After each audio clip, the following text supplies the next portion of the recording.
Animal సినిమాతో బాలీవుడ్లోనే కాదు, national లెవెల్లో క్రేజీ హాట్ బ్యూటీగా మారిపోయింది తృప్తి డిమ్రీ. ఒకే ఒక్క పాటతో ఓవర్ నైట్లో స్టార్ అయిపోయింది. యానిమల్ మూవీలో మెయిన్ హీరోయిన్ రష్మిక మందన అయినా తనకు మించిన ఫేమ్ ని తృప్తి అందుకుంది. ఒక్కరోజులోనే తన ఇన్స్టాగ్రామ్ ఫాలోవర్స్ మిలియన్స్లో పెరిగిపోయారు.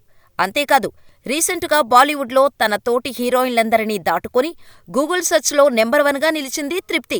ఇంత క్రేజ్ ఉన్న ఈ హాట్ బ్యూటీకి ఓ బిగ్ షాక్ తగిలినట్టుగా తెలుస్తోంది. అమ్మడిని ఓ క్రేజీ ప్రాజెక్ట్ నుండి తప్పించినట్టుగా సమాచారం. బాలీవుడ్లో ఆషికీ 2 మూవీకి ఎంత క్రేజ్ ఉందో చెప్పనక్కర్లేదు. శ్రద్ధా కపూర్, ఆదిత్య రాయ్ కపూర్ జంటగా నటించిన ఈ సినిమా తెలుగు ప్రేక్షకులను కూడా ఆకట్టుకుంది. ఇప్పుడు ఈ సినిమా 3వ భాగం కూడా తెరకెక్కిస్తున్నారు. అయితే ఇందులో హీరోయిన్ గా చాలా మంది పేర్లు వినిపించినప్పటికీ ఫైనల్ గా తృప్తిని సెలెక్ట్ చేశారు. కానీ లేటెస్ట్ అప్డేట్ ప్రకారం మేకర్స్ ఆమెను తప్పించారని బాలీవుడ్లో టాక్ వినపడుతుంది.